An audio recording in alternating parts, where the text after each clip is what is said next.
Good morning, one and all present here. Today we will be seeing experiment number 4, which is implementation of stop and wait protocol and sliding window protocol. We know that these two protocols service the transport layer and they are used as the frame control protocols. So let us see what is the stop and wait protocol. Assume that we have a sender A and a sender B. So a source and a receiver A and B. There are some frames that are requested for transmission from the sender towards the receiver. How does the sender request? The sender requests by sending its first bits towards the receiver. Now, as the first bits are shared towards the receiver, a timer is initiated. It talks about the lifetime of the packet or the first bits towards the receiver. Now, once there is an acknowledgement that is received from the receiver, the sender sends the actual information. So how does it send? SN here in this range or in this set of buffers that we have at the sender, SN is called as the first outstanding packet that is supposed to be received. Therefore, when the frame 0 is transmitted, then it is received as RN, that is first outstanding received packet at the receiver or arrived at the receiver.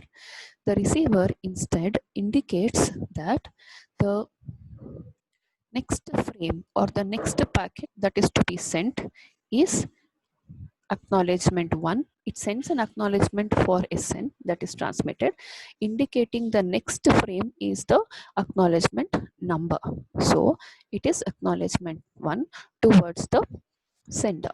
Now, after this, there is a stop of the timer, which means the timer is responsible for sending and receiving the information, or it is responsible for one round trip time. Also, the receiver indicates the next frame number that is to be sent. So if it sends ACK acknowledgement 1, it means that the sender has to send the next frame 1. So this is how your stop and wait protocol works. Basically, the sender waits until it receives any acknowledgement from the receiver, then only it proceeds to send another information. Now, if there is a packet lost, what would the sender do? We know that for any operation, there is a timer that is initiated. So once the timer is initiated, then we also saw that it was for one round trip time, isn't it? So now, if it is for one round trip time, then if a frame 0 is lost and there is timeout, which means that it within the stipulated time, if there is no response or acknowledgement from the receiver, then the sender retransmits the frame. Okay, so this is about it. Let us see what are the advantages and disadvantages. The advantages are that it is a reliable transmission, which means that stop and wait protocol is a reliable protocol wherein it waits for the acknowledgement until the acknowledgement is received from the receiver, then until the acknowledgement is received from the receiver, it does not transmit the next frame. Next, an exhaustive search due to the content not found in the packet is performed. No IP or content-based rounding is done. Then simple architecture. It also uses a stateless router. Minimal network utilization happens because it seems to be a point-to-point communication. Then the disadvantages are you cannot use them in broadcasting as they are slower. Let us see the program. In the program, we see that we have variables I, J, and the number of frames x and x2 defined as the variables showing the ij, showing the number of iterations that has happened between the sender and the receiver, and number of frames showing how many frames has been transmitted.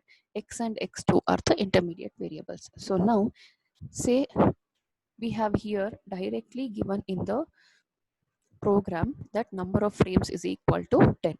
You also can use the for loop for this, and I is initiated to 1. So when I is initiated to 1, j also needs to be initiated to 1.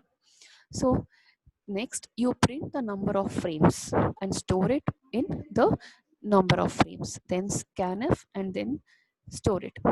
Whenever you press a character, you get it from the keyboard. Now, while the number of frames is always greater than 0, you need to know how many frames have been sent.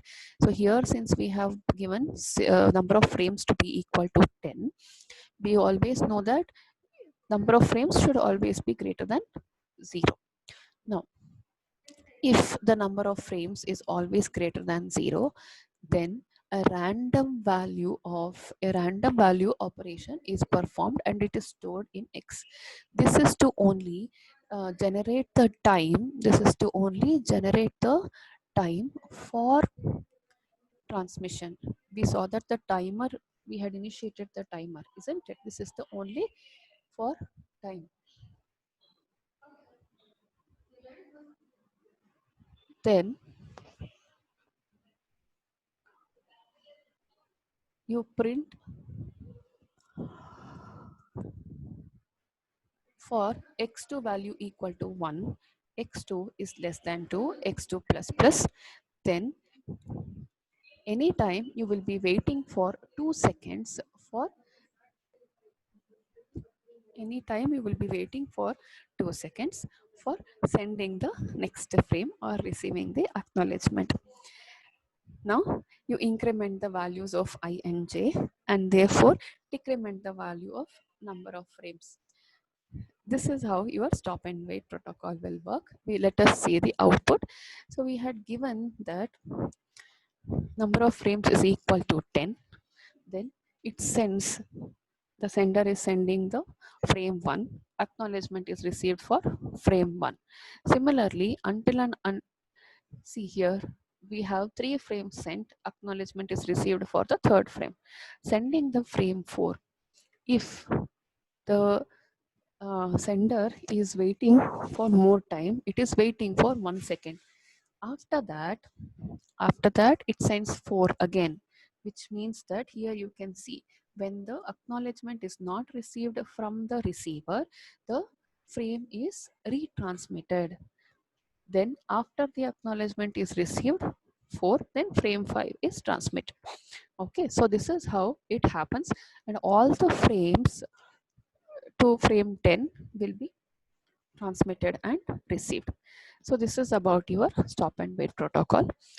Next, we will be seeing the sliding window protocol.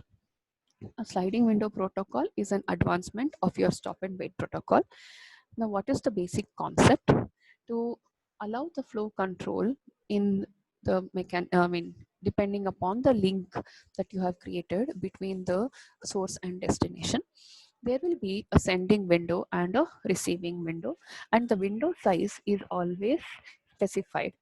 Now, if the window size is here, the window size is 7, the direction of the window movement is also specified. So the wall moves towards the right whenever one frame is received. Okay. Now, the wall and the acknowledgement also moves towards the right in your receiving window. Now you see, as we know that the the sending window size is equal to 7. All these 7, depending upon the link capacity, will be transmitted over the link. So what happens? This is your outstanding packet. This is your next outstanding packet to be sent. This is the next packet of the outstanding packet. So what we have seen here is, for all the 7 bits that have been transmitted, 0, 1, 2, 3 are received. and we have seen that the window has slided to the next bits so that it can fill the waiting packets for transmission, fine. So every time there is an acknowledgement for every frame or a packet that is being sent is received, then the window slides by so many positions. This is a good mechanism and a very efficient mechanism for flow control. So let us see what is the program talk about. Now here we define an array of 50 elements so that you maximum number of frames that you can set for the packets is 50. I is for iteration, frame is for intermediate storage, W is the window size. So enter the window size and store it in W. Then enter the number of frames to transmit, store it in F. Now for I equal to 1 and I less than the number of frames, you store them in terms of an array. And with respect to the window size, assuming that there is no corruption in the frames.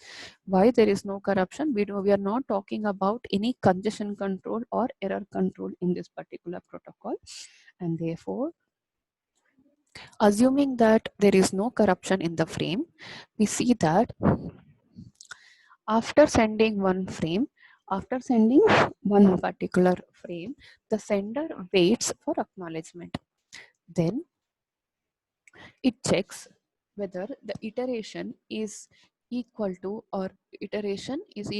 your window size, which means it divides the iteration with the window size. So if it is equal to 0, then it will send that acknowledgement of over frames sent is received by the sender, and you have to slide the window. So if it is not equal to 0, then acknowledgement of the above frames is not received by the sender. Okay, so this is given, and all the window size frames have been transmitted. Now let us see the output. We have entered the window size. Say the number of frames that we are transmitting is 10. So enter 10 number of frames. So each one is a frame here. So we have entered 10 frames. With the sliding window protocols, okay, the frames will be sent in the following manner, assuming that there is no corruption of frames. So after sending 4 frames, our window size is 4. So the first 4 frames is sent, that is 1010, and the acknowledgement for all the above frames is received. Then it is incremented to the next 4. So the window slides to the next 4 frames. So 1101 is the next 4 frames that will be sent, and the sender will wait for the acknowledgement from the receiver. The left out 2 frames are also transmitted. Here you don't see that, you don't have to make that the window size has to be maintained to be equal to 4, because they are left out frames and no more frames are there to be transmitted. So whatever is left out is transmitted, and an acknowledgement is received for the same. So therefore, this is how a flow control mechanism is performed with respect to your transport layer. All right, thank you.